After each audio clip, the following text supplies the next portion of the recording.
Monsieur le Président. Les pays arabes sont secoués par une vague de soulèvements populaires qui les gagnent tous petit à petit et j'espère que cela va continuer. Un vent de contestation sans précédent des dictatures au pouvoir dans ces pays est en marche. Ces dictatures sont en place le plus souvent avec la complicité et au mieux le silence de l'ensemble des régimes occidentaux. Aucun pays ne semble être à l'abri de la révolte des peuples et c'est tant mieux. Nous avons tardé, vous avez tardé à vous rendre compte de ce qui était en train de se passer dans ces pays et vous continuez à le faire. Il a fallu attendre le 2 février pour que le Parlement européen vote une résolution sur la Tunisie. Et ce n'est qu'à cette session que nous en avons voté une sur l'Égypte. Nous avions demandé dans le cadre de ces urgences une résolution sur l'Algérie.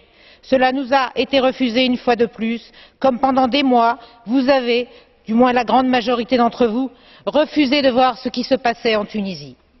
Aujourd'hui, des mouvements de protestation ont lieu en ce moment même, en Iran, en Libye, pour lequel vous venez de donner un avis favorable, certes conditionnel mais favorable quand même, avec un accord de partenariat, mais aussi au Bahreïn, au Yémen, pour ne citer que ceux que nous connaissons le mieux.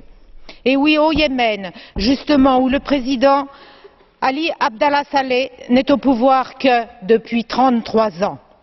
En voilà une démocratie aménagée. Certes, c'est beaucoup mieux que ce qui se passe en Libye, puisque M. Kadhafi est au pouvoir depuis 42 ans. Nous avons été quelques-uns à dire que nous ne pouvons pas voter une résolution aujourd'hui sur le Yémen sans tenir compte de ce qui se passait dans ce pays. Des hommes et des femmes y luttent pour leur liberté. Des violences ont lieu entre partisans et opposants du régime. Depuis le début des mobilisations fin janvier, des centaines de personnes ont été blessées. Hier, à Aden, un jeune manifestant a été tué par balle dans des heurts avec la police qui a ouvert le feu pour disperser un rassemblement. En ce moment même, les étudiants de Saada se sont barricadés dans leur campus, là encore entourés par les forces de police. Et nous restons silencieux. Nous ne voyons au Yémen que le problème de la peine de mort pour les mineurs. Loin de moi l'idée de renoncer à l'abolition de la peine capitale. J'en ai toujours été une partisane farouche et je considère que tout pays dit démocratique qui n'est pas capable d'abolir un tel châtiment est criminel et ne devrait pas donner de leçons en matière de démocratie et de droits de l'homme, fût-il la première puissance mondiale. Oui, cette peine capitale est encore plus insupportable quand elle s'applique à des mineurs, surtout dans un pays où on n'est pas capable d'établir une date de naissance avec certitude et que l'on utilise cette incapacité pour condamner à mort, au bénéfice du doute, oserais-je dire, quant à la certitude de la date de naissance, prouvant que la personne était mineure au moment des faits. Alors, vous voudriez que l'on vote une résolution qui ne porte que sur ce seul sujet.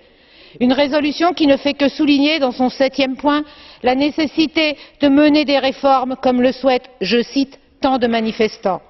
C'est un peu faible. Alors avec mes collègues verts, nous avons déposé 3 amendements pour actualiser cette résolution et j'espère que tous ensemble nous pourrons voter une résolution digne de ce nom. Excusez-moi, Monsieur le Président. Vielen Dank, Frau Kollegin Vergiat. Es folgt nun Herr Kollege Preda für eine Minute. Mulțumesc mult, domnule președinte. Vreau să o asigur pe doamna Vergiat că, așa cum oricine poate constata, discutăm nu doar despre pedeapsa cu moartea, ci și despre ceea ce se întâmplă pe străzile din Yemen în ultimele zile și